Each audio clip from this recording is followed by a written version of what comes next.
So, my name is David Gerstner. I'm a professor of film studies at City University of New York. And today I'm chairing the panel with the title Porn, Prostitution, Citizenship, and Nationalism. A couple of changes in the program. Andrew Busney could not join us today. And there will be a slight reversal at the end of the program where Gregory Mitchell and Helene Bourcier will swap order. So what I'd like to do is introduce the panelists straight out with all of their bios, and then we will just follow in the order more or less here that's on the program. So to my right is Nomvuyo Nolutshungu is a PhD candidate in political science at City University of New York Graduate Center. Nolutshungu is an administrative and research associate at the Ralph Bunche Institute for International Studies and an adjunct instructor in women and gender studies at Hunter College, where she teaches courses in gender, human rights, and globalization. Her dissertation focuses on the role of legalization and discourses of justice in international norms and practice. Formerly project coordinator of the International Resource Network at the Center for Lesbian and Gay Studies, her research interests include transitional justice, human rights, and sexuality studies. To Nomvuyo's right is a friend of mine, Marie-Helene Bourcier, who is a queer activist and theorist, and professor of cultural studies and queer studies at the University of Lille. She founded Le Zoo, the first queer group in France in 1996. She translated Cidade and Monique Wittig into French and writes extensively on media, gender and sexual politics, pornography and post-pornography, queer subcultures and politics. She launched the first queer seminar at the EHESS, École des Hautes Études en Sciences Sociales, in Paris. And she's the author of the trilogy Queer Zone 1, Politique des identités sexuelles et des savoirs, Queer Zones 2, Sex Politique, Queer Zone 3, Identities, Culture, and Politics. And currently she's working on her new book on sexuality and neoliberalism. To Marie-Helene's right, we have Shaka McGlotten, an anthropologist and associate professor of media, society, and the arts at Purchase College, Cuny. His interdisciplinary work cuts across anthropology and media studies, focusing on the ways marginal publics engage, contest, and produce emergent cultural forms tied to media and technology. He has recently published essays on Black queer life, zombies, and public sex. His book, Virtual Intimacies, Media Affect and Queer Sociality, is forthcoming from SUNY Press. And then at the far end is Gregory Mitchell, an assistant professor of women's gender and sexuality studies at Williams College, where he teaches transnational sexuality studies, global masculinities, queer of color critique, and sexual economies. His work on gay tourism and malprostitution in Brazil appears in American Ethnologist, the Journal of Popular Musical Studies, the Ouagadougou Journal of Transnational Feminist Studies, and in several edited volumes in the US and Brazil. He received his PhD from Northwestern University in Performance Studies, as well as a PhD certificate in Mellon Fellowship in Gender Studies. At Northwestern, he was also inducted into the Society of Fellows, that university's highest honor for graduate researchers, and inducted into the Faculty Honor Roll for Excellence in Teaching. His work has received awards from the Ford Foundation, twice from the American Anthropological Association, and the National Association of Communication Arts and Sciences. So, welcome to our panel. So, let us begin with Nomvuyo. She will start us off. Okay. Hi, and as you can see from the momentary bio, in some ways, I'm probably the least belonging person here. But I'm going to take a leap on the idea that homonationalism and pinkwashing allows my IR self to kind of squeeze in backwards with what I think right now is still sort of an investigation. What I wanted to sort of begin thinking about was basically the role of sexuality and race in creating citizenship. And I came up with this I should actually step back a little bit. So this paper basically originated out of a conversation, a very social conversation with a friend, who was noticing that there was a change in characters over time experience. What I think could be interesting, and perhaps this is something that I'm stepping on difficult ground here, is with both the political appeal in the speech and in the erotic story, there is desire is a key part of it. Desire and imagination. So the writer is both trying to appeal to this kind of emotional and to kind of visionary. And so what you see is a campaign trail we know as a site of fantasy. Really plainly attempts to tug at the emotions, to inspire loyalty, and following that, voting. We're going to have change, and so on. And I think similar tugs are expected by the pornographer, both tugs of physical response, and here we can see masturbation is maybe parallel to voting, right? There's a action there, more pleasurable by far, and tags to nostalgia, emotion, power, recognition. So this is also the case in the voting. I recognize who you are. You are hardworking immigrants who. You are the salt of America who. And you begin to imagine a sense of power. I think this could also be read in connection to race and nation, not just at the US level, but at the global level. And I think for two reasons. One, the issue that I think is worth considering is that the concept of pinkwashing requires, as its basis, a form of global normativity to balance it out.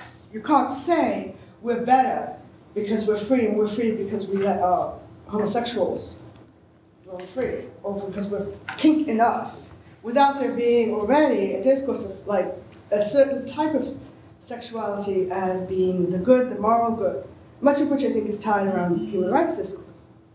And so I think that if you add to that the question of migration and competing identities and diffusions of cultural US identities as being a form of sort of globalization, we also see that kind of this site might be an interesting way to look and see what kinds of dimensions of power happen on a number of levels, and then for further project to kind of begin to map those.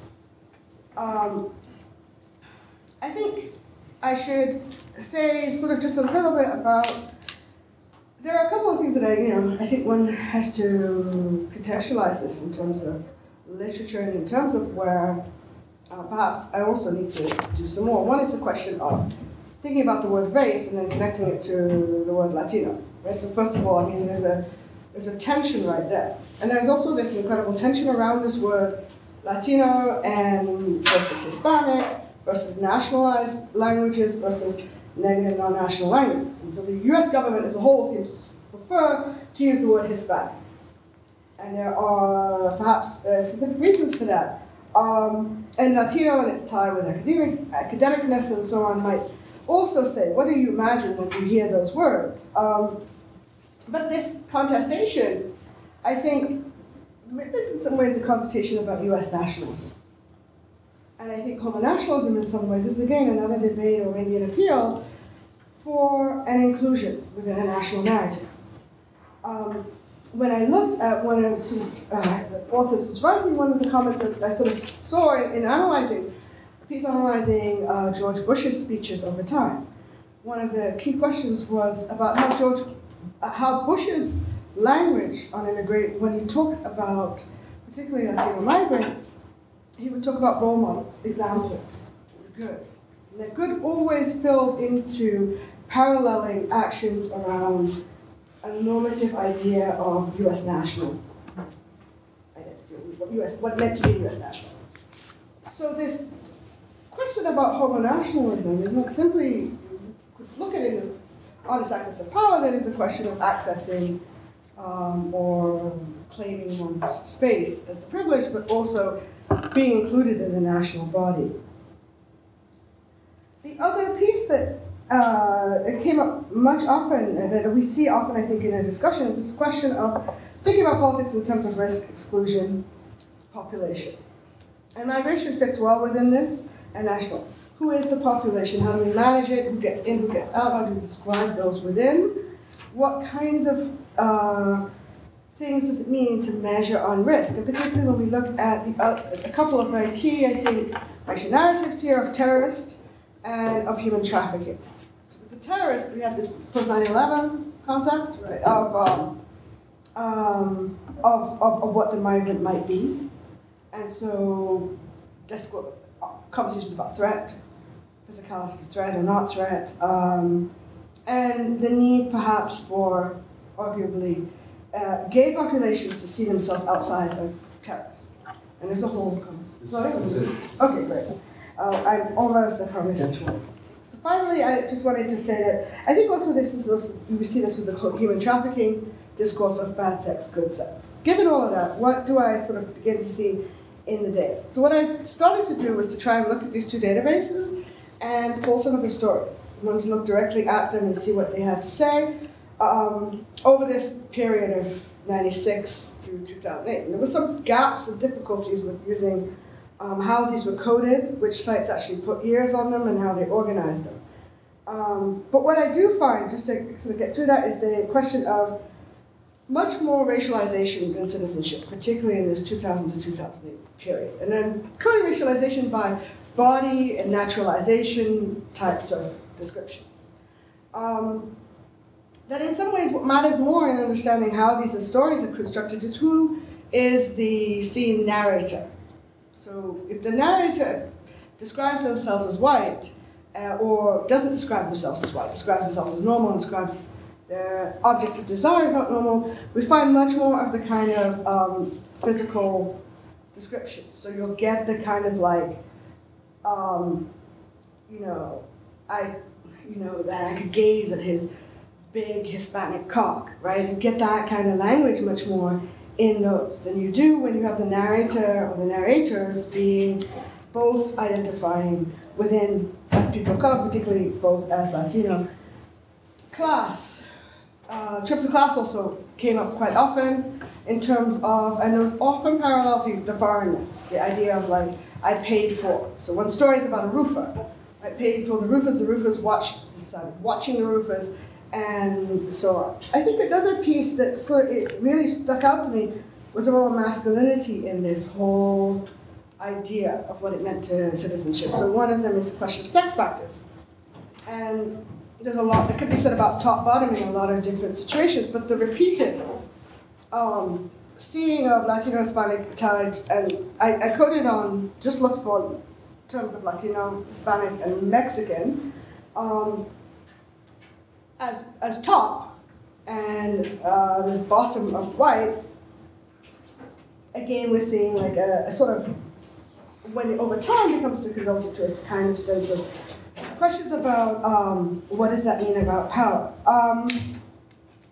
I saw an increase. It's interesting to also see the term increase difference over time, particularly with hierarchical, the number of references to Hispanic, the number of references to Latino increase over time, if you look at each chunk.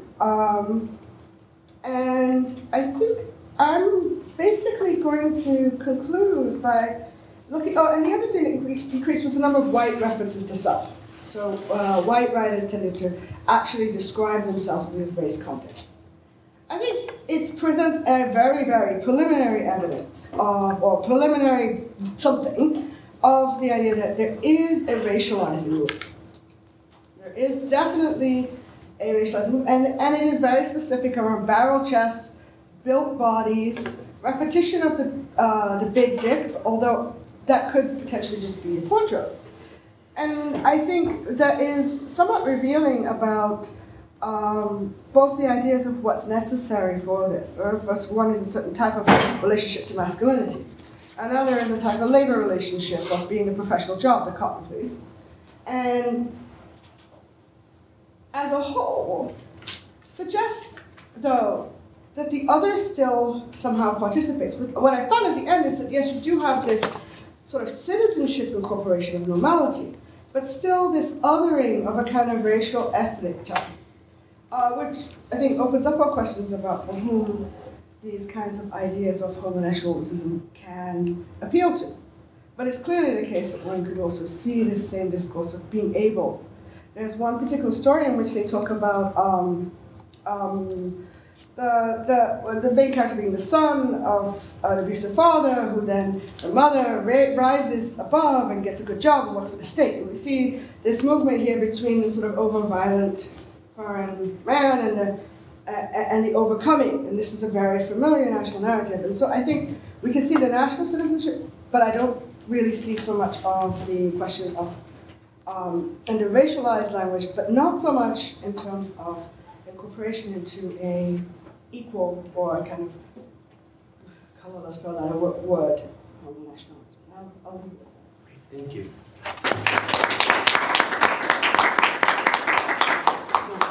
Tell us, if it's okay with you, I'm going to use this. Sure. Is that good? Yeah, I have a little time or two. So Shaka McGlotten's up next, and Amit could not join us, correct? Yeah, Amit's not here, though he is apparently watching from online. Okay.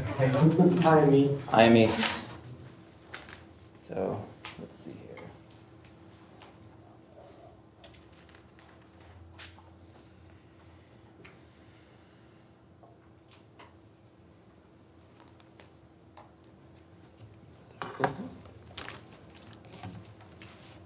It's a little funky.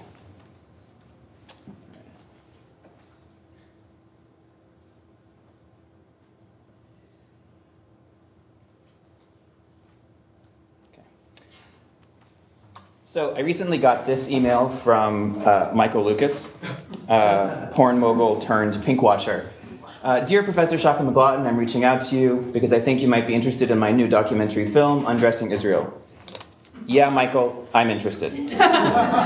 Getting the email, I felt the same mix of horror and disgust that I felt when I first encountered his homonational paean to muscular Judaism, the 2009 film Men of Israel.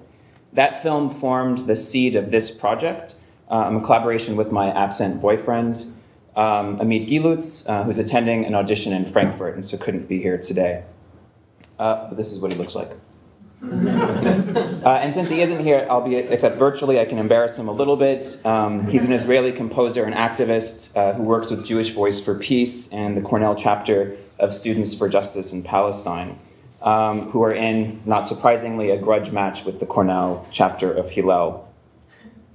His activism against the occupation on behalf of the BDS movement also appears in his work as a composer.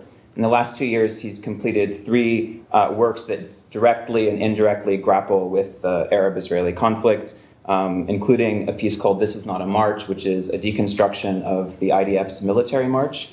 It transforms the peppy militarism of the original into a funeral dirge. A counterpoint for Edward Said, which draws on texts that Said spoke to stage an encounter between strings and gamelan. And most recently, While We Danced, which was inspired by Naomi Klein's shock doctrine. He did this as a collaboration with the flutist Roy Amotz.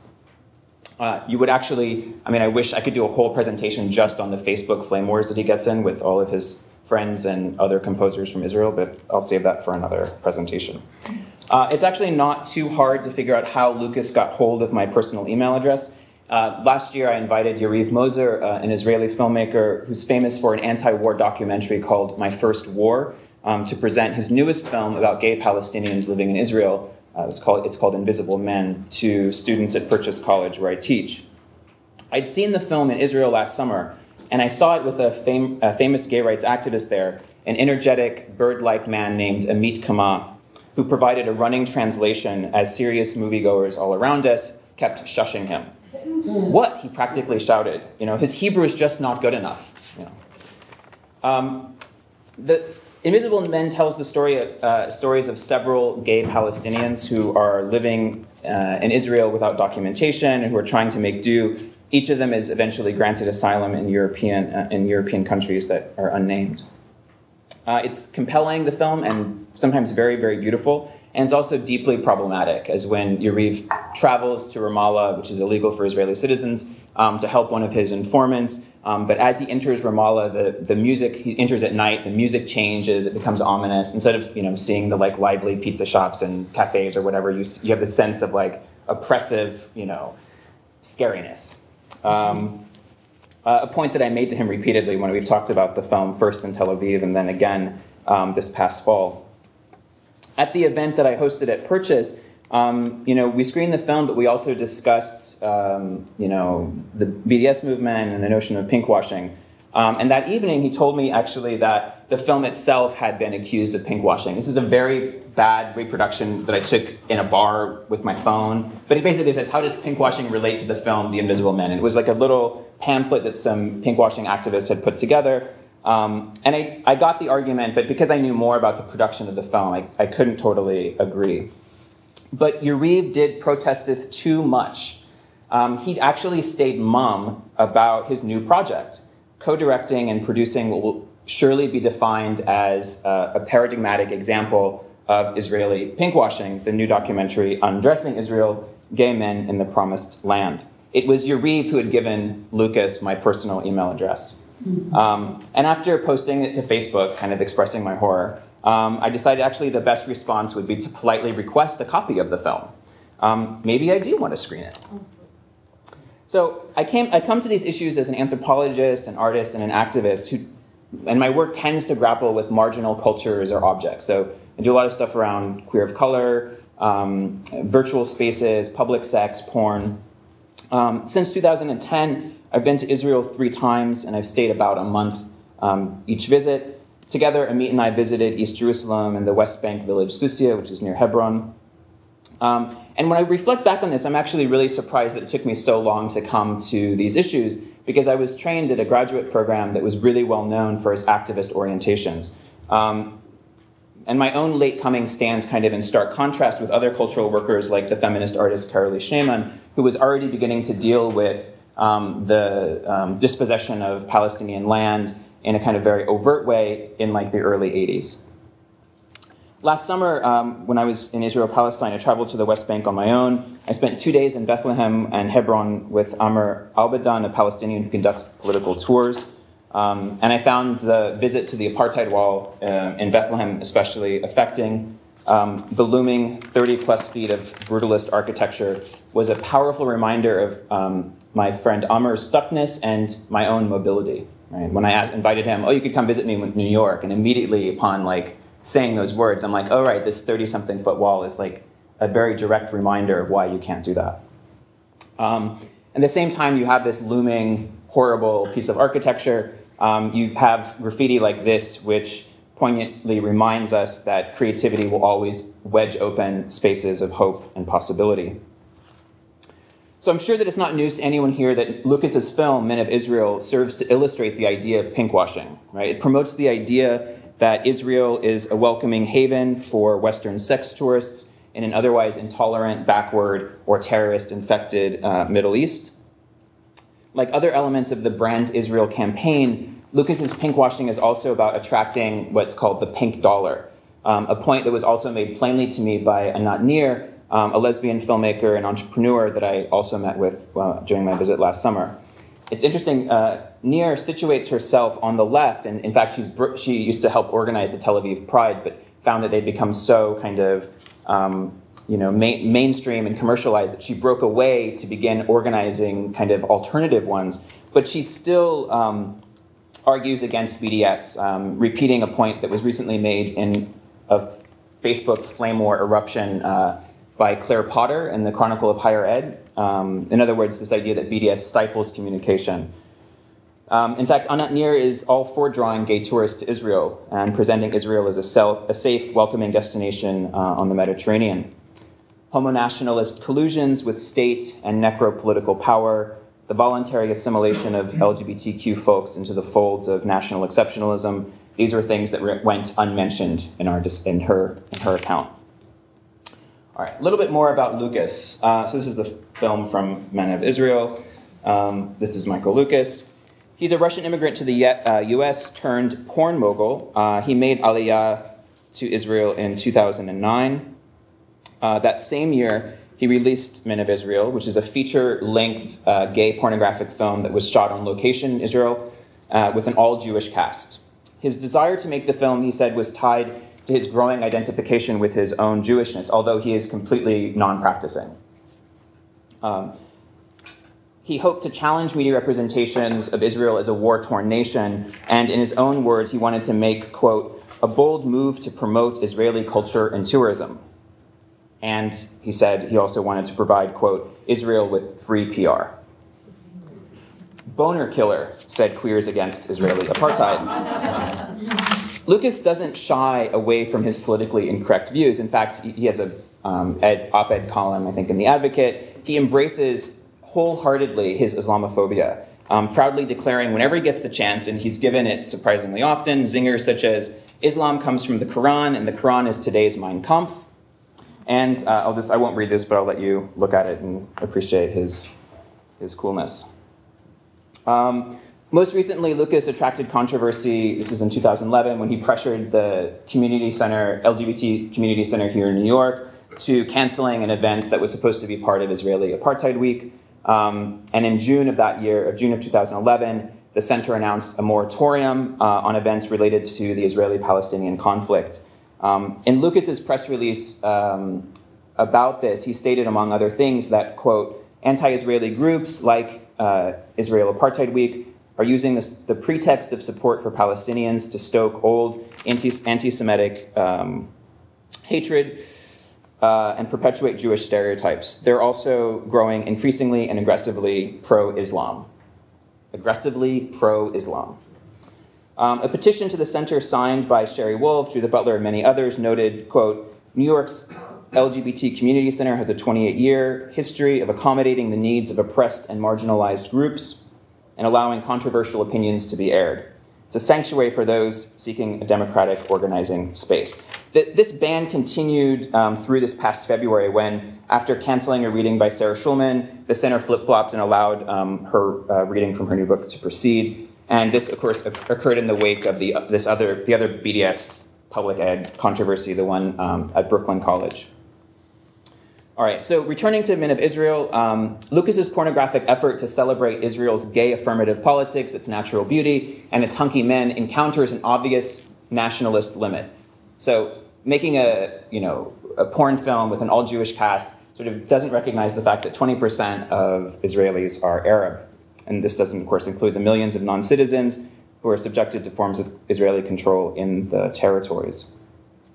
Nonetheless, according to Lucas, the film's performers, quote, showcase the diversity of the nation. They are the hyper-masculine avatars of, quote, a phenomenal country where people can be truly liberated and live as they please. I'm going to just go ahead and show this video that Amit and I put together.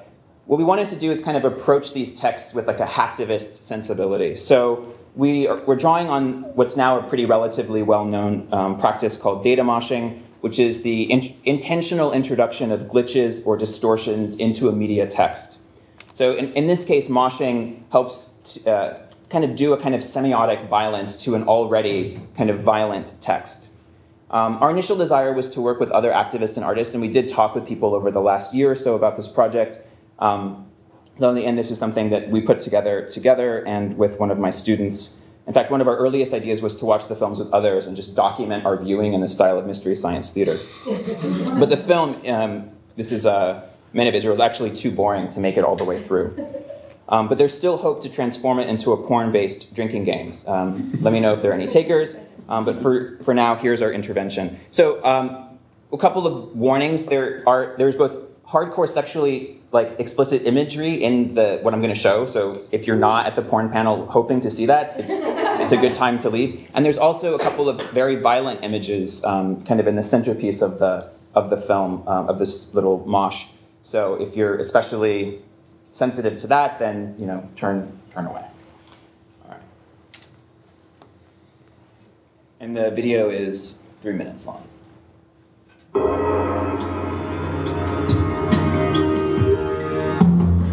Okay guys, so we're gonna go to the amazing photo shoot locations. We have Gash Beach, which is like a nude beach, and it's not far from Tel Aviv. We have Jordan River, which is near the border of Syria and Lebanon, and to an amazing abandoned village, which is near Jerusalem. There's somebody standing here.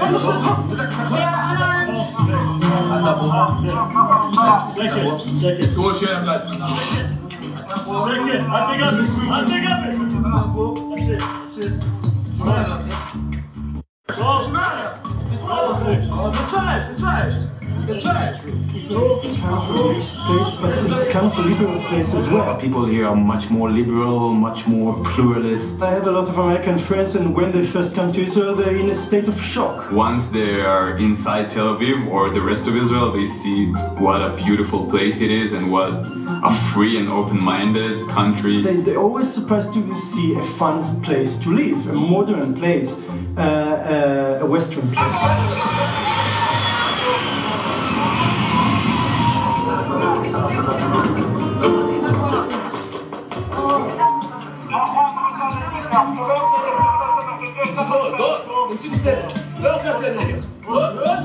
Hebrew lesson for the gay tourist. Lesson number 1. Sein. Sein.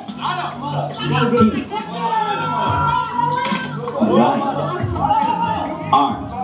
Weapons. The end. To have sexual intercourse. To screw someone. The end. To arm. To supply weapons.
So what we did was we took together, we put images and sounds from the different films with images of protest and the very dramatic image in the center of Israeli soldiers breaking the bones of Palestinians.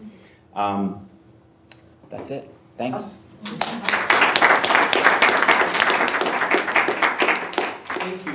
So now we have Helene Bourcier, whose paper is Multi-Liberalism, Homonationalism, and Homosexualism, when the market becomes a site of the Veridiction of Sexuality. I apologize for not announcing the titles. Oh, that's fine.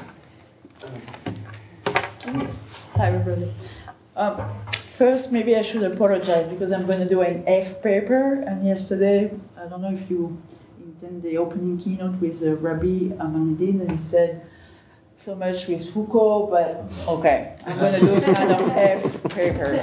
And it doesn't go with the, the porn, whatever, but, and I'm going to try to make it very erotic, so sorry about that. So as you may know, one of the most ambitious Foucauldian project was to do a history of regime of Veridiction, and he kept contributing to it his whole life.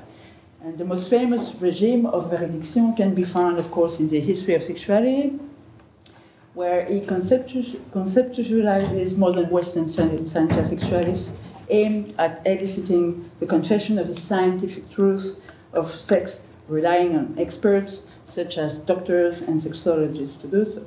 And of course, I'm going to talk about another regime of Veridiction, which surfaces in the seminar he gave at the Collège de France during the academic year 1978-1979, called The Birth of Biopolitics, where he analyzes the market as, quote, a site of the formation of truth.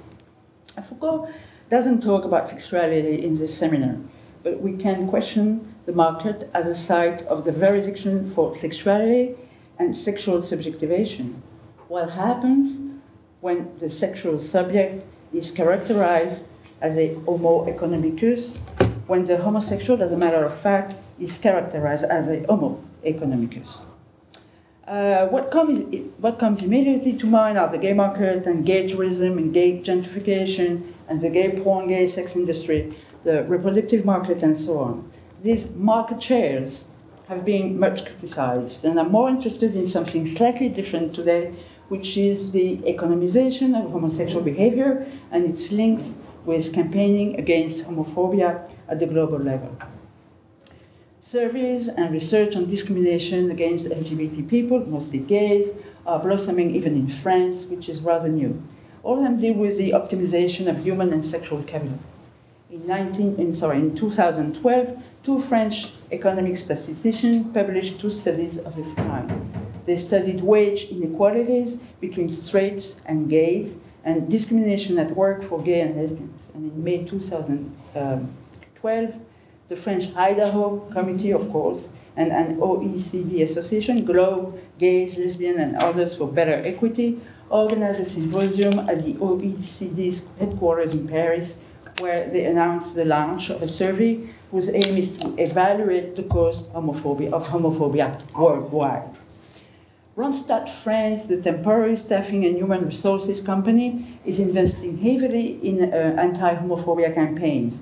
They created and made available on the website a download management tool called QuickScan, whose purpose is to help companies to self-evaluate their gay friendliness. This desire to measure the cost of homophobia is not merely an entrepreneurial concern. It fits perfectly with Hillary Clinton's last speech on LGBT rights she gave on December 6, 2011 in Geneva for the International Day of Human Rights, where she declared, quote, "Each time a group is treated as inferior, costs are involved." The Secretary of State also announced the creation of new funding dedicated to the cost of LGBT discrimination, different from AIDS funding. This, of course, signals a major biopolitical shift. Money spent to improve LGBT rights goes to life technologies, market, and work more than ever before, since gay and lesbians not only work, but have become involved in the process of marriage and reproduction. Those biopolitical technologies related to health or work are very specific to neoliberalism, since they're modulatory rather than disciplinary. It was Deleuze who first made the distinction between disciplinary society and controlled society. Disciplinary society produced what Deleuze named enferma, which are distributed along a linear sequence made up of family, school, factory, prison, hospital. Bodies get locked in disciplinary societies. In controlled societies, the body is never locked, but rather continuously passed through, modulated, and invested. Prisoners get monitored through electronic tagging outside the prison. The body can become the modular. HIV-positive person don't stay or die in hospital, and HIV-negative person will have long access to the pill. According to Maurizio Lazzarato, the neoliberal management of work relies in a major way on this modulation of life, which is specific to controlled societies. The neoliberal management of work appropriates social rights in order to transform individuals from being employed to being self-employed and able to calculate risks, including those related to work. The objective is not full employment, rather fully precarious employment and the maximization of employability. Companies that multiply the number of devices to fight against discrimination have the same objective in mind, the maximization of the homosexual employability, because it's worth it. And to quote from the director of French Randstad Institute for Equality of Change and Sustainable Development, homophobia is a waste in terms of skills. In a neoliberal context, Lazzarato thinks that debt brings about a very specific kind of power relationship. Debt is a machine of social capture and, above all, quote, a dispositif of production and government of collective as well as individual subjectivities. It captures and modulates subjectivities. Being in debt means that one can be free to pay off and act and behave under the term of which the debt one has incurred. This is something poor country knew and were going through, and which Europeans have discovered now that they have to pay off a public debt they never incurred. But we're all in debt. To put it another way, private and public have never been so biopolitical, and our body no longer belongs to us.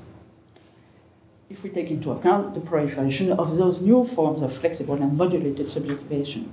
So in order to capture this widespread moderation and to criticize the homosexualist economicus, those forms of liberalism and those production of subjectivities, we could talk about multi-liberalism instead of neoliberalism. Multiculturalism and neoliberalism proved to be the perfect match as soon as they fuel a logic of productive tolerance instead of a logic of repressive one. The prefix multi and multiliberal stands for two different things. First, it refers to the fact that everything in all tissues, all bodies, everywhere in space and time gets saturated by the neoliberal logic. This is why we would be better off were we to get rid of the prefix neo. Second, it refers to a reconfiguration of the subject of multiculturalism.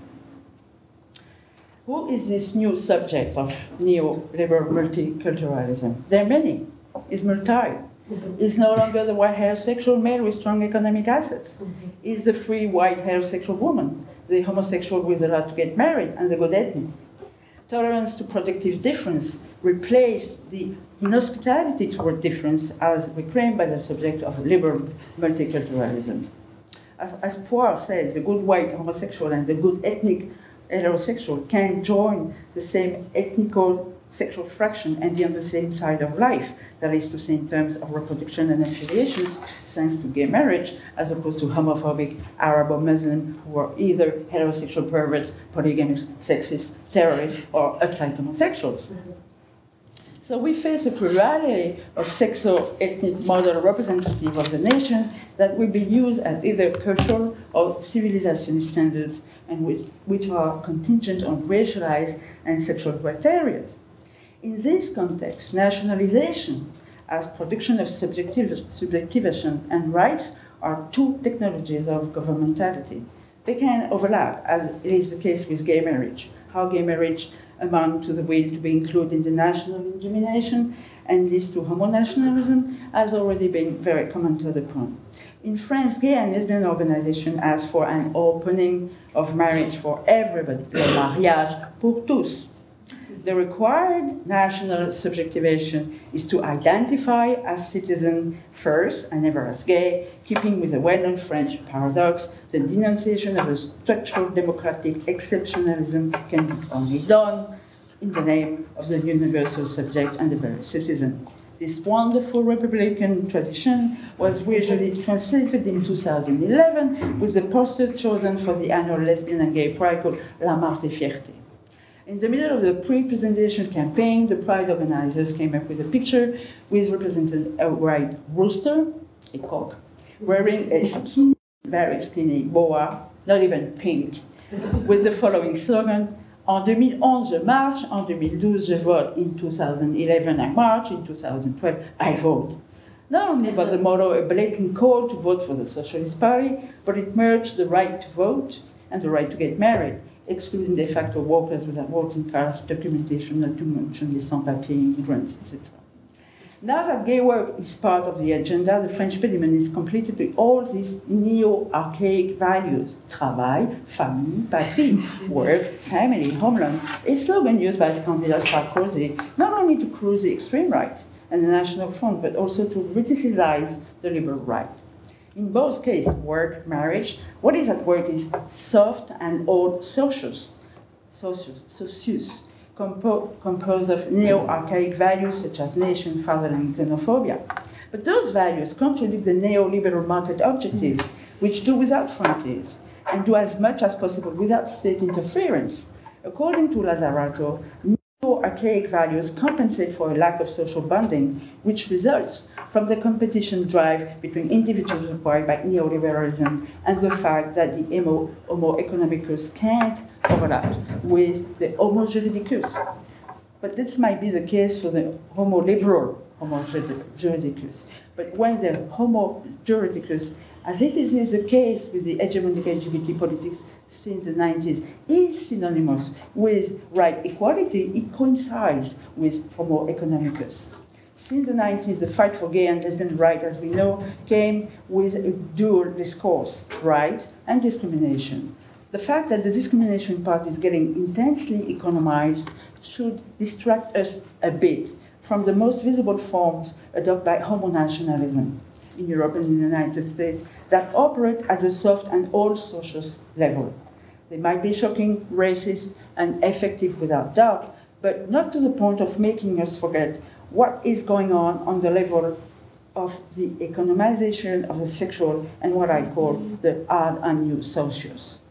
Neoliberalism manufactures socialist, soft and all ones.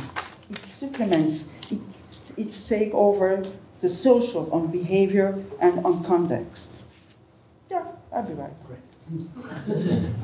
At the international level, the defense of human rights stands for the outcome of the defense of right equality at the domestic and national levels. It provides criteria to evaluate other culture and nations' governance. Many feminist scholars have shown how the discourse of right is a moral discourse in the first place, and thus located at the soft and all socialist level. Of course, rights are not merely used at the moral level, but they are not used as a politic tool either in order to address social and economical needs of poor countries or emerging ones. Under the moral consensus of human rights, transnational traffic of rights and the business of discrimination goes on as both on soft and old and hard and new socialist level. Right discourse continues to focus on the same themes that feed similar studies dedicated to violence, especially sexual violence against women in poor and emerging countries. And the same goes for homosexual where possible in countries such as Iraq, Iran, or African countries. Right discourses produce a homogeneous, essentialized, and universal subject, the homosexual and the woman.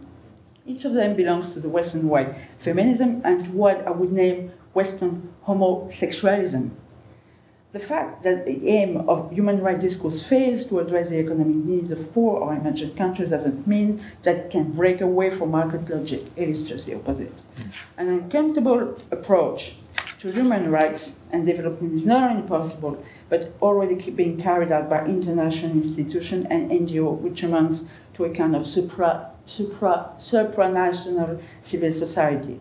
If the capital of neoliberal governmentality is human capital, one of its most profitable sectors is discrimination. And Gary Becker, who coined the term and is considered as the father of the human capital theory, was well aware of this when he wrote this famous book, The Economics of Discrimination, in 1957. Okay, so how much? You got about 3 minutes. Okay, I'm done. Okay. In fact, could the human rights homo-euro discourse survive if it were to be unplugged and disconnected from the market as a site of veridiction, along with its fruit of figures and statistics that measure discrimination? Or is it that figures and statistics perform the measure of discrimination against women and sexual minorities, and particularly gays? The increasing number of studies like those I mentioned at the beginning of my talk says a lot, and I quote Foucault again. The generalization of economical analysis to human behavior and non-commercial relation. What is at stake, according to Idaho and the Institute for National and Strategic Relations Institute regarding the global studies on the cause of homophobia, is that this is a real and geopolitical strategic issue shared on a global level as well as an economical object. In other words, in countries where the sole model of homosexual has been projected by as universal by Western organization, International Gay Culture, and Hillary Clinton. This is where homosexualism comes in, like a certain type of feminism, as feminism shows, homosexualism homogenizes sexual cultures and intensifies racialization. As a biopolitical technology, feminism and homosexualism has became the impoverishment of subjectivation. It is quite amazing, for instance, to see how genders and the multiplicity of gender expression disappear from the picture of the homosexualist, and how homosexual character is then defined merely through sexual orientation. trying to estimate why homophobia can be an impediment for African economic and sexual development from a Western sexual identity point of view is already a neo-colonial redeployment.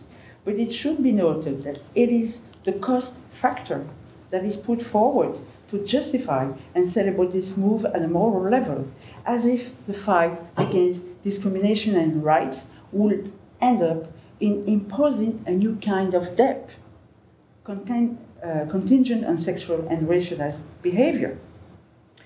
What is made compulsory in multi-liberal era is not the liberationist model, which consists in going beyond gender and sexual norms, but that of the productive homosexual.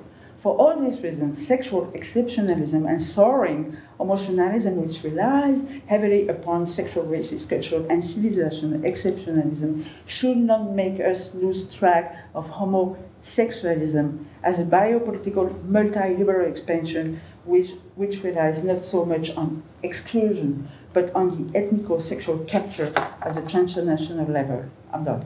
In the first volume of the history of sexuality, Foucault, the F-man, pictures the modern regime of truth of sex, identitarian confession that summons to answer the question, who are you? A homosexual should reply the invert, who was no longer the person who happened to practice sodomy, as in the 17th century, and who became a sexual type in the 19th century. How much do you cost? And how much do you cost us? Are the new question required by a regime of the truth of sex that has been racially indexed and linked to both the national and international neoliberal market. Thank you for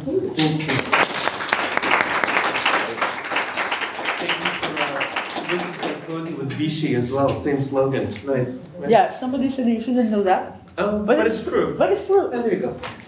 Thank you. So, are we stopping the? Okay. So next up is Gregory. I want to thank you for an artistic intervention at this conference. I think that's important to have that. I have a question for Greg. Knowing some of the larger scope of your work, I'm wondering where male sex workers fit into this question, fit into the intervention you're making, and their plans. Yeah. So my dissertation project and book project were about gay sex tourism in Brazil. It's an ethnography of both clients and male sex workers. And actually how I came to this, which is just an article that I'm working on, is sort of a one-off and is not part of that book project. But I would be in these venues and I would see the sex worker rights groups that I was working with that were focused more on women, and they were really being affected. You know, the crackdown with the Shaka border policy, which was the militarized broken windows thing that the evangelical mayor in Rio came up with in 2009. It was really hitting the women really hard, and I wasn't really seeing the male sex workers I was talking to as really being that affected. They were sort of, you know, cocooned within their male privilege in that way.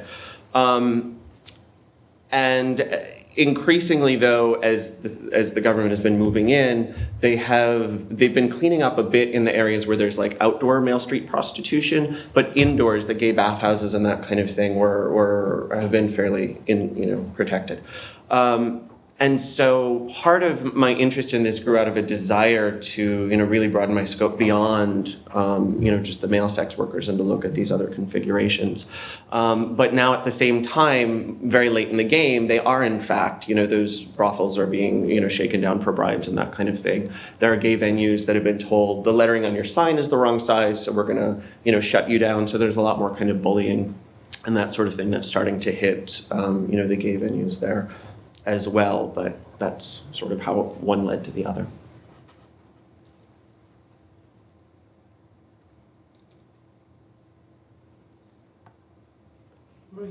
I wonder if you could, I sort of lost some of the thread with the distinction between liberalism and neoliberalism that you had mentioned. Could you just rearticulate that again? Restate what that is? Yeah, but the thing is, since I was starting from maybe I'm too close from Foucault's distinction between liberalism and neoliberalism, and actually he worked on when the state is getting out of the picture. And for him, it's also because in France, you know, liberalism doesn't sound like here. I mean, the subject of liberalism is defined as subject of rights. And then I think he has this view which wouldn't work for the Brazil, of course. And he said that, you know, we just keep from a regime where the state is trying to tame the market and then is out of the picture. And this is neoliberalism. But then his good point, I think, is to show that neoliberalism, and not only the American one, but also the German one, ortho-liberalism, and so on, has been always interested and concerned by investing social needs, society, that it's a government of society. And he reached the point where he says that state doesn't matter. State is without guts, which is a bit extreme. Right. So maybe that's why I'm, you know, it's not very clear when I use, it's not in the American way. Yeah, and I think that that's what's interesting why. to me, and with all of the discussions here, is the, you know, at once striking the discussion about the context, the specific context, national context, at the same time trying to get at the general that's happening here, and it's a complex weave. I guess it needs to be choreographed in some ways. Yes. Yeah, I mean, actually related to that question, I was wondering for Gregory, do you feel like when talking, because homonationalism comes out of Parr's work on the war on terror and it's very kind of American focused, do you feel like you have to make any caveats when talking about it in a developing country or in Brazil, or do you think that the term kind of translates completely? Well, I mean, I think if we think regionally, Brazil has taken over the UK as the world's 8th largest economy. Within a South American context, Brazil has so much economic clout that it is able to bully all of its neighbors. So while I certainly don't want to, you know, as an ethnographer and an anthropologist, I don't want to ever, you know, stray too far toward a universal claim, because I think the local context is so specific. But at the same time, within that regional context, Brazil has its own sort of imperial power relationships, right? And so there are, you know, it was actually able to initially resist that anti-prostitution pledge and turn down $40 million back in 2005 or 2006 because it had the economic clout that it could, you know, flip the finger to the U.S. Ultimately, though, it ended up, you know, still recapitulating in a lot of ways. But at the same time, it's important to remember that we're talking about an incredibly powerful state. And so in that sense, I feel like I can talk about homonationalism in a way in Brazil that is a bit easier to make that transition than if I were working in, you know, say Uruguay or Bolivia. You are still talking about aspirations, right? I mean, Brazil to be absolutely accepted into the fold and not quite. Absolutely. The performance of nationhood, right? Yeah. The stagecraft of statecraft, right? Is entirely aspirational. But they're also, because of the UN Security Council, they're meddling in things like the coup in Honduras. Hillary Clinton was so pissed off because they, you know, it was the Brazilian embassy where they were putting Zelaya up for refuge. They butted into Iran with nuclear talks, and Hillary Clinton was again, you know, stymied. So they're definitely trying to throw their weight around internationally in ways that you just can't picture that many other countries that aren't, you know, so-called BRIC countries being able to do. No, if I can add something about the translation of a cultural translation of homonationalism. For instance, in France, I mean, the state wouldn't do it. I mean, it comes from the bottom. It's only as I was trying to, you know, when I explained what happened with the Pride. I mean, it just comes from the gay activists. The homonationalism. Yeah. So it's a grassroots. Yeah, I'm just telling because France has such a big reputation, you know. So we don't need even the state to do homonationalism, which is something. Right? I have a question for Helene. You mentioned this opposition that has been drawn up between the ethnic heterosexual, the white homosexual, against sort of the perverse Arab Muslim, the closeted parables. And I was wondering what you make of the figure of the upwardly mobile gay ethnic. Meaning, is this somebody who is saluted as a model? Is there a sort of, within the market conditions you're describing, are they presented as people who can sort of break out of maybe the ghetto surrounding or be saluted as examples to imitate? Well, I don't know about that really. In terms of, this is really, actually I was quoting Poir. It's not, it's an analysis of Poir, and so it's very specific to the American context. Right. I was just thinking, so, actually, yeah, I don't feel like, you know. Yeah. I was thinking of, because I researched this myself, of the nightlife entrepreneur in France, Fouad Tebbaoui, who does the Black Blonde nightclubs for gay ethnic guys. And he was saying things like, actually, we should look to these gay ethnics to break out of these oppositions because ils s'en sortent bien, they get out of it very well. But there's also this idea that they have to be removed from their communitarian surroundings or the ghetto surroundings. Oh, yes. And that the market that you're talking about might okay, it works in this sense that ils s'en sortent bien, but they can't, you know, they have to be, well, to de-gay themselves or to de-ethnicize themselves and to be a French citizen, which is, you know, neutral, kind of neutral. That's why a neutral person. Yeah, universalized. The universalized version, yeah. Also, I want to just tack you on to that. Whether the market itself is, and this is a question, becomes a way for them to liberate themselves as well, right? Since it is not raised or gendered in a sense.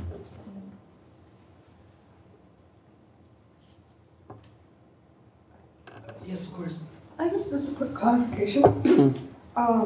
Gregory, when you said, you were talking about basically the regulation, policing, power at the Olympics, in terms of providing security.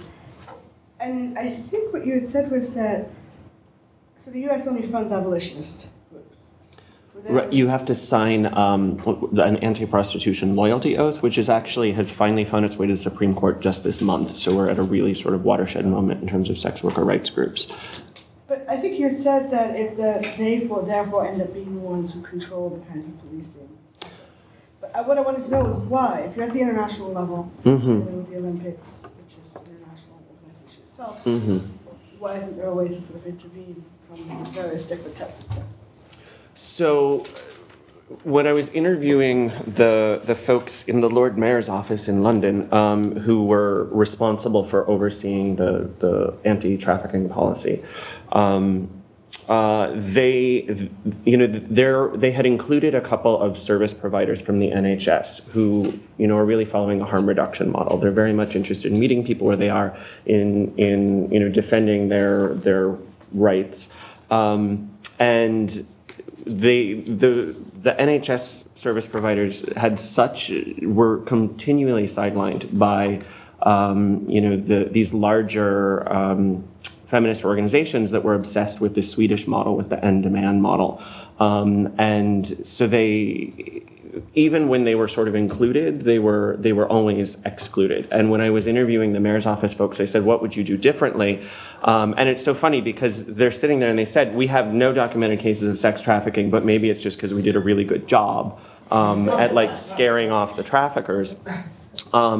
But at the same time, what happened was in London, they had gone in, you know, and terrorized the women, scared them out of all of the Olympic host boroughs, and you know, scattered them. Well, now it's going to take years to bring them back in and provide them with services again, right? So what happened though, when I said, what would you do differently? They didn't say, the first thing that they didn't, and they acknowledged that this abuse had happened. They said it was a miscommunication between like citywide municipal police and like more local police. But the first thing that they said they would do differently was to exclude all of those people practicing harm reduction, that they would exclude those people from the NHS because they had prevented, with their constant interruption of meetings and talking about sex worker rights, that it had slowed everything down.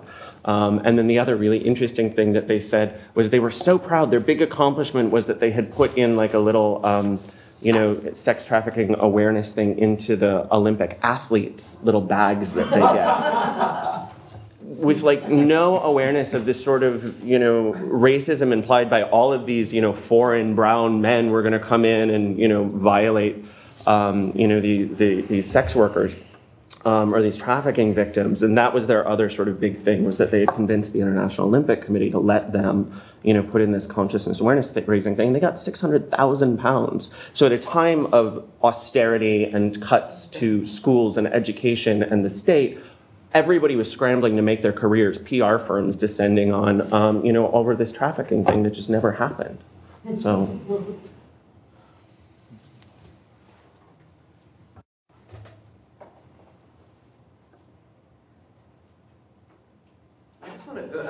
I'm thinking something here with what was raised with this idea and how and I don't know your name, sorry. Mohammed. Hi, Mohammed. And all the discussion here in terms of the, we've got the urban centers that we've been talking about, and then the ring, right, or the marginalized set aside. And the question that was raised here makes me think about, and you talked about how the pride comes from sort of like a grassroots thing tied to nationalism. The manufacture of the dream here, in some sense, through marketing, right? The marketing of sexuality, difference, as something that fits within the moral values of the marketplace.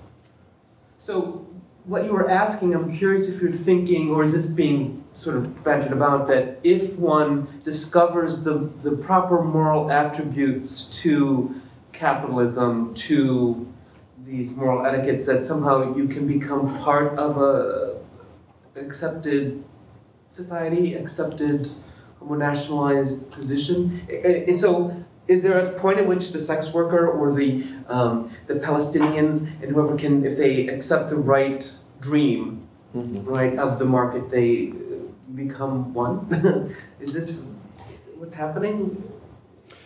I mean, I would say it's this question of these subject positions being, as Poor says, complicit in, you know, resistances and complicities, right? Complicities and resistances. So hegemony, Gramsci, and complicity. Yeah, but when we think about consumerism as an aspirational act, right? Consumerism is, I think, always, in some sense, a kind of, you know, performance of aspiration.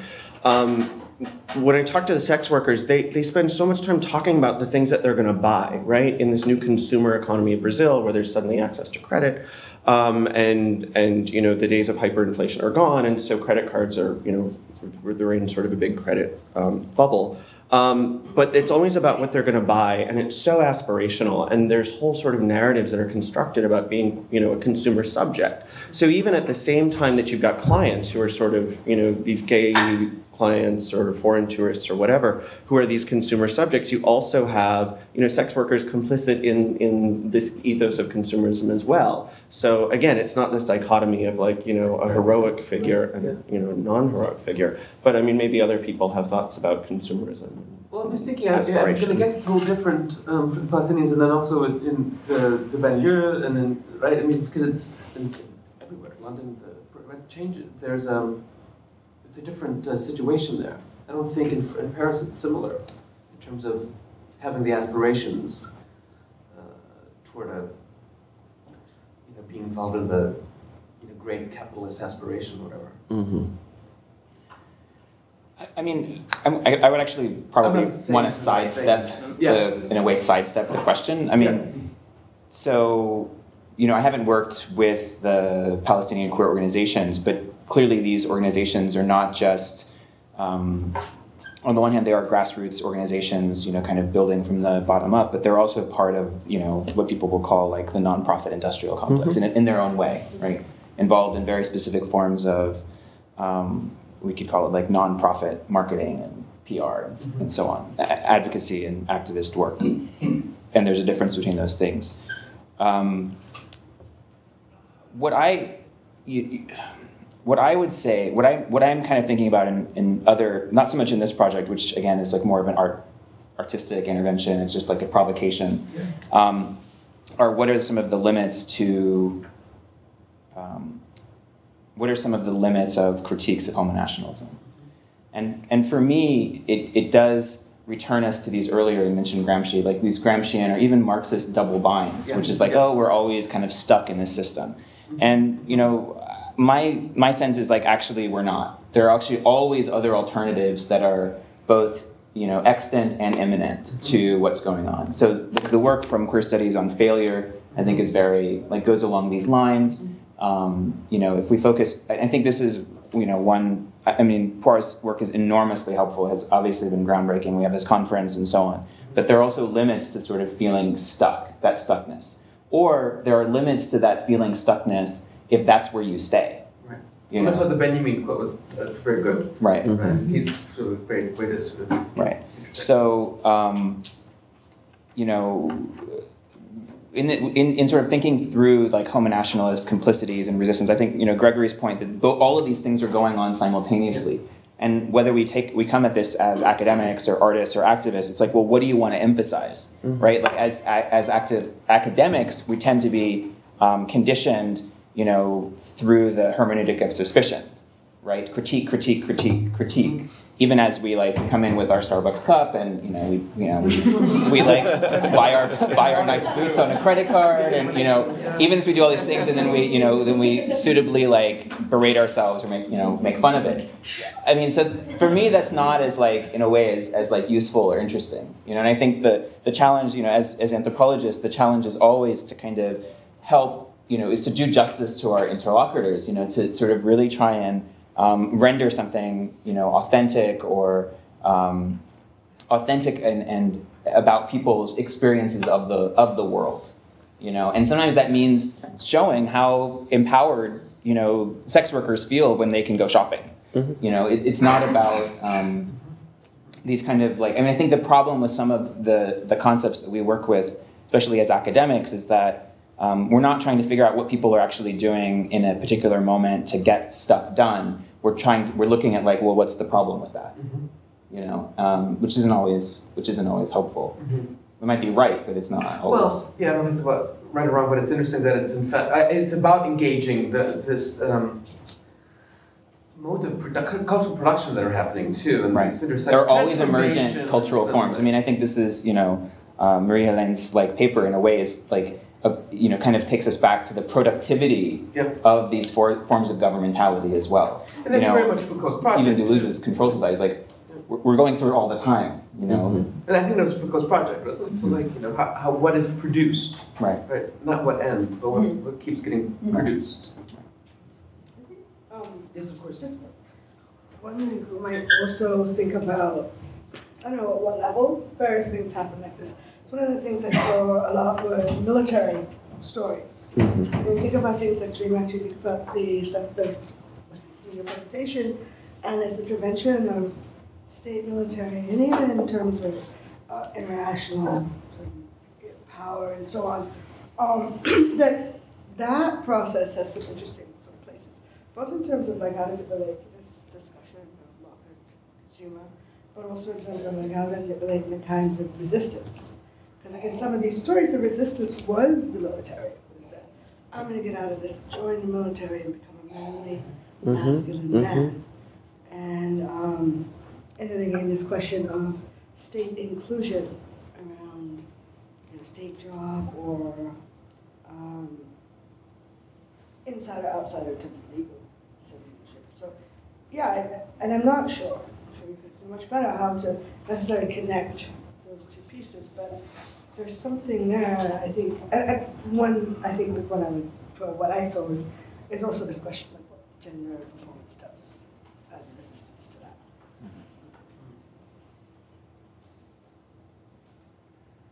Yes. Is a question for Gregory, but it kind of discusses on the point that you just made about these new forms of governmentality and how we kind of have problems with it, but we don't really, that we should be happy for the drag queens when they get to buy things with the money they've made. You made a point, Gregory, about, you said that the state intervenes on the level of affect, right? I was trying to figure out what you meant by that more specifically, because I think that might be what the double bind might be in that idea that you still feel this sensation of wanting that thing, even if you know better to a certain extent. Yeah. I'm interested in the ways in which a government can wield affect. Does policy in itself become affect?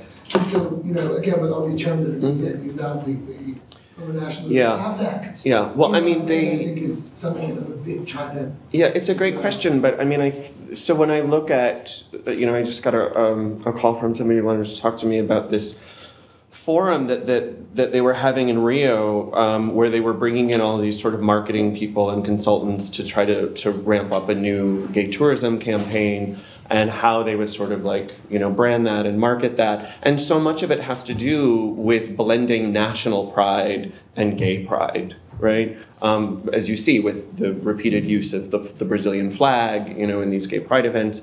You know, and pride is, of course, a very powerful affect, right? But then it's also, you know, dealing with, you know, not just pride, you know, but then shame, which, of course, you know, we have a long body of theory about the relationship between, you know, sissy boy moves through shame to like reach pride, and Halberstam has a really wonderful article, you know, where he talks about claiming of particularly white male privilege, like through the rubric of, you know, this move from shame to pride. So I think when we think about the way that the state is like hiring contractors to come in to deal with people's sense of pride and shame and whatever, I think is a very direct like intervention of forming particular kinds of bodies like at the state level. I think the state, whether they know it or not, is really deeply invested in formations of affect.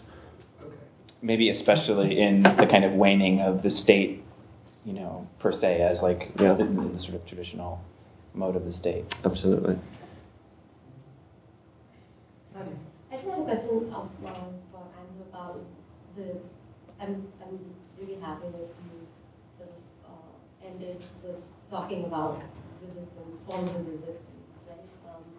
With all the sort of critiques that we also had to deal with in terms of not sort of celebrating it. Any little form of resistance uncritically in terms of how it can so easily be either marginalized or folded into actually the hegemonic project, right? So, so my question to you is just one: where really is your intervention taking place? Is it on the internet? And then again, sorry to bring in the sort of uncool, not reception theory stuff, but what have been the reactions to this intervention? So Andrew is the guy who's not here, so I'm Shaka, but that's fine. I can take on some other identities. So this is the first time I've screened this sort of provocation or this intervention. So I don't know, what are the reactions? You know, right, I mean, so people were, you know, I think people laughed at certain moments, and then people were very shocked, I think, by the kind of very violent imagery. My boyfriend Amit has gotten really, really into, there's an anarchist media site, this guy, his name is stimulator.tv. He calls it anarchist or activist porn, which is basically, you know, it's to the left of democracy now. So when you need a kind of hit of like people are doing stuff on an ongoing daily basis to resist, you know, securitization, you know, police violence, occupation, colonization. If you need a hit to be reminded that in fact it is going on, and people are actually doing that work, then you can go there. And I actually think that there's, you know, a real value in that. Like we, again, have sort of, I think, moved away from valorizing resistance because we're like, oh, but resistance, it's like, it's violent, you know, and there's like, you know, it sort of reproduces forms of, you know, patriarchal, you know, forms of patriarchal values or nationalist values. But sometimes resistance is useful to valorize. Sometimes, like, you know, showing how protesters will challenge, you know, the pigs at a protest is like very useful. And I think that, you know, as I'm, you know, talking with my students at Purchase, you know, who are, you know, working class, middle class kids who are facing this job market, I show them these videos and it gives them a little bit of hope in an otherwise kind of hopeless thing. So, so there's, you know, so those are some of the kind of things. With this intervention, you know, my background is in the visual arts and in anthropology. I don't know. actually. There's another kind of strand beyond, not just including like, valorizing resistance or foregrounding our complicities, but I think speaks to like questions of ambivalence too. So I think about your question a moment ago, like thinking about these different scales. I think about my father, who escaped the kind of confines of segregationist America by joining the military. And who, for most poor people of color in that era, like that was a route towards social mobility. Or a friend who's doing a project on different forms of nationalist complicities by people of color, right? You think about the most, both of the Iraq wars and so on. People of color are actively, involved in this. Like, how do we understand the ways people actually make sense of their engagement? So my friend, she's like a radical leftist anthropologist like me, and but her dad was like helping to build helicopters for Blackwater, and he knew what he was doing. He was making $100-something thousand a year. He knew that those helicopters were going to go and like kill people, and he knew that it was not as simple. He was not like, oh, I'm going to get mine because this is going to happen anyway. But he had very complicated ways of making sense. And this is the kind of ambivalence with which we live. I think Lauren Berlant is probably like the major theorist of ambivalence. Like, this is the situation that we find ourselves in, and like, how are we going to respond with different kinds of, affective or political infrastructures that are appropriate to this moment of precarity. I've been looking at Twitter as we've been talking, and a number of people are, kind of, again, reproducing this divide, say, between like academics and activists, and like, well, where are all the non-academic, activists? Like, how can you have a conference in the middle of the week without, only academics do that? But like, I know that I can probably speak for most of the academics in this room, is that either you went in debt to get here, or you've had to make other kinds of arrangements to do this, and and this is not like, we're not outside of those precarities either anymore. So I guess I would just ask, well, I would say, part of the project is just sort of seeing what happens, like what kind of intervention does this make, if any at all. Maybe I just want to provoke Michael Lucas into suing me so I can get attention. But also kind of foregrounding, huh? Yeah, maybe. I have fair use. I don't know if that counts for anything. But I would be interested, like, what were people's reactions to the video?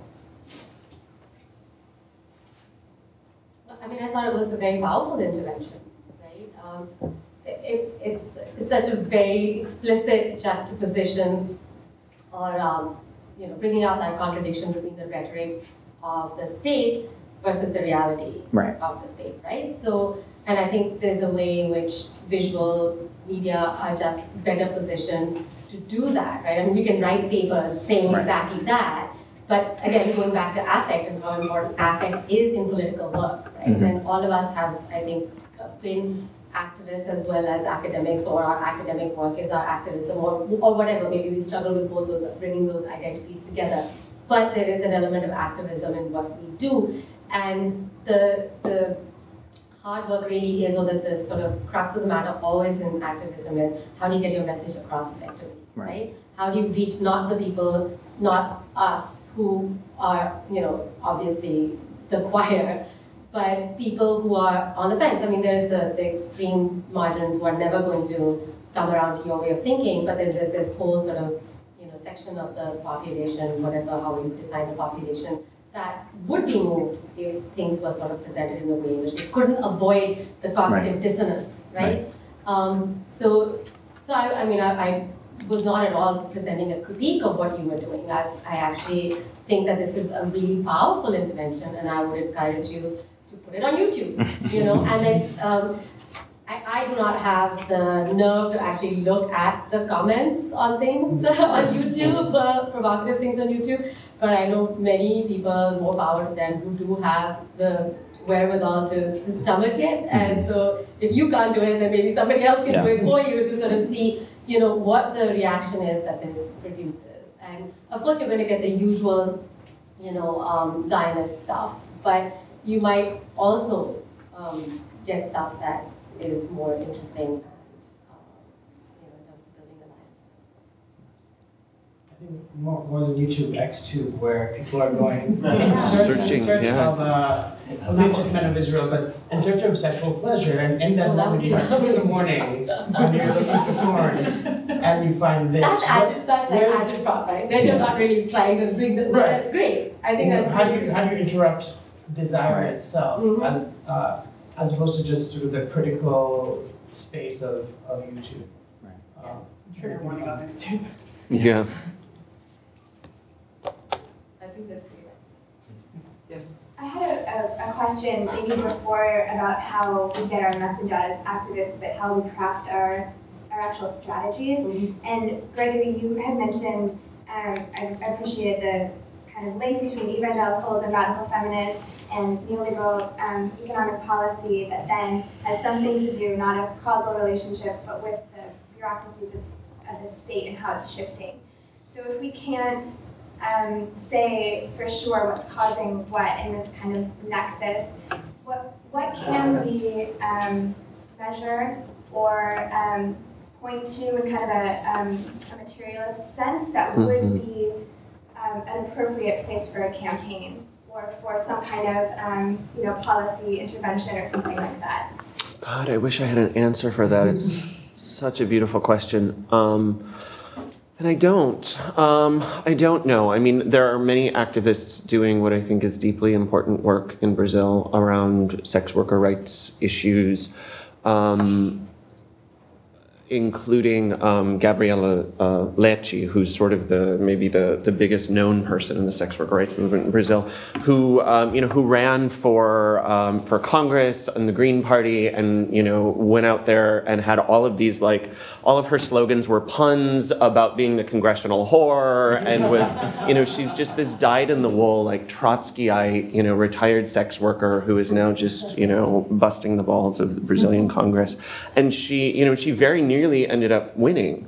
So I mean, I think there are people doing really great stuff, but I think that was enormously successful even without a sort of typical liberal position of go into the halls of power. But even the campaign itself was able to disrupt stuff so much, and there's even a law that has come before Congress now, which is sometimes being dubbed Gabriela's law, because she had worked on this sex worker rights legislation, which now an evangelical minister of human rights has now given to like a pastor to like kill it in subcommittee to sort of gut this thing. So it's an ongoing set of resistances and complicities, but I definitely need to think more about the question. It's a really good one.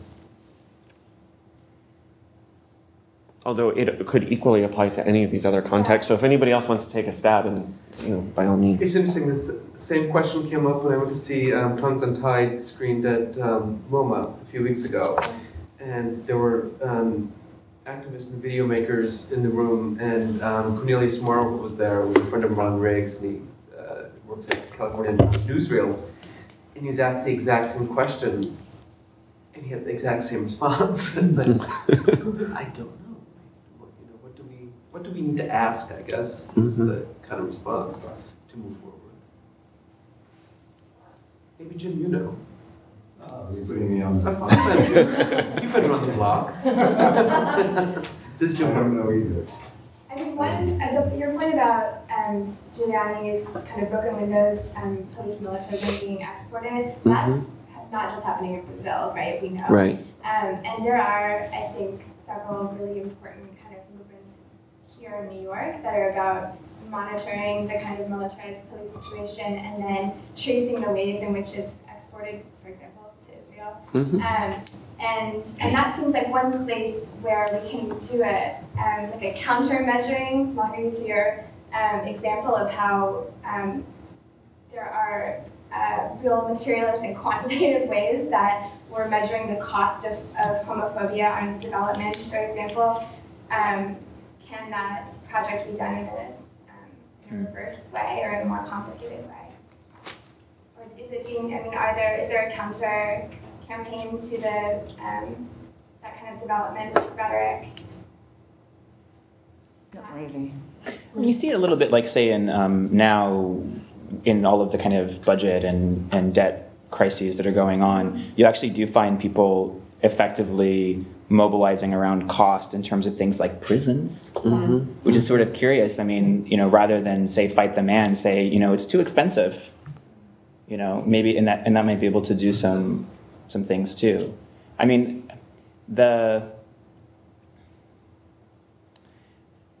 cynical approach would be to take on the exact same kind of marketing and public relations, the affect management strategies, and to really mirror what people, what kind of neoliberal governmentalities would have us believe, but to take on those same discourses. And there's, of course, a danger in that. But I think, folks like Adbusters and, there are all kinds of sites at which this is happening. I think that, in a way, the question is like, well, what do we do? What do we do? What do we do? And, like in a local context, we'll go out, contest stop and frisk, keep writing letters to Christine Quinn, who's talk about she's going to be the next mayor and talk about, homonational. I mean, it's it is intense. One of my former students works for her, and so I keep trying to You have a mold. She wrote the best letter for my tenure though, so I mean, I can't totally get her, but I do have a mole, basically.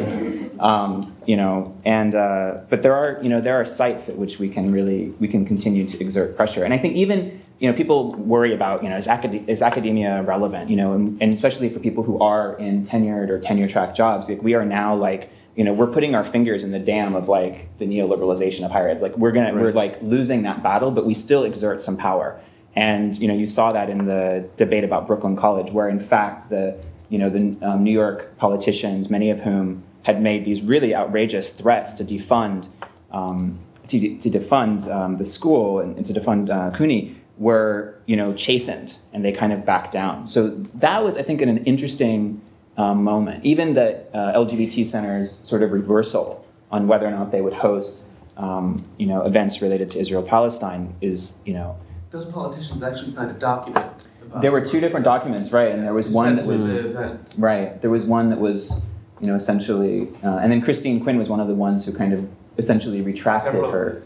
After they all signed. After they all, Yes, I just wanted to speak to your question there. I think, and what Shaka is saying is really to look locally and to act locally is a really effective way to do it. With Christine Quinn, it's just a couple of weeks ago, there was a mayoral forum just about LGBT issues, and I mean all the candidates for mayor were there, and I think a fair amount of people mobilized, and I think that she's changed some of her policies since then.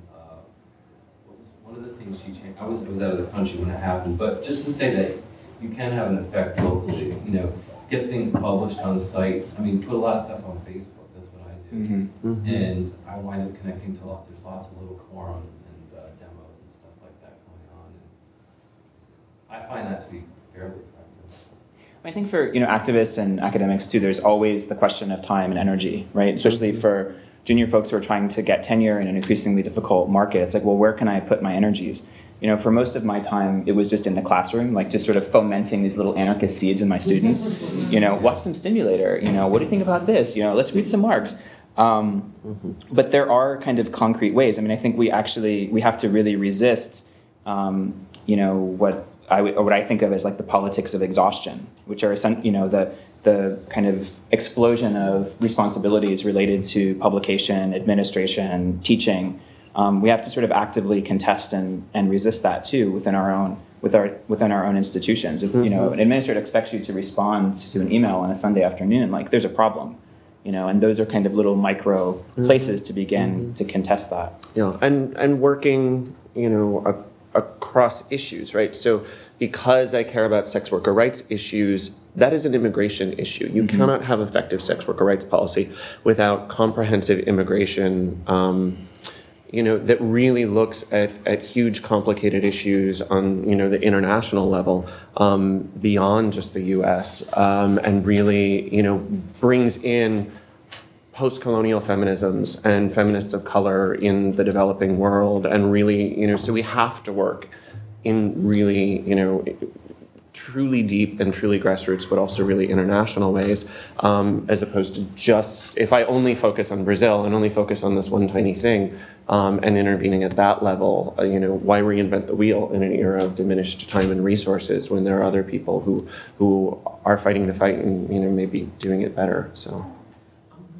to wrap here. I hope this conversation carries beyond the room. But thank you very much, and thank you for our panelists.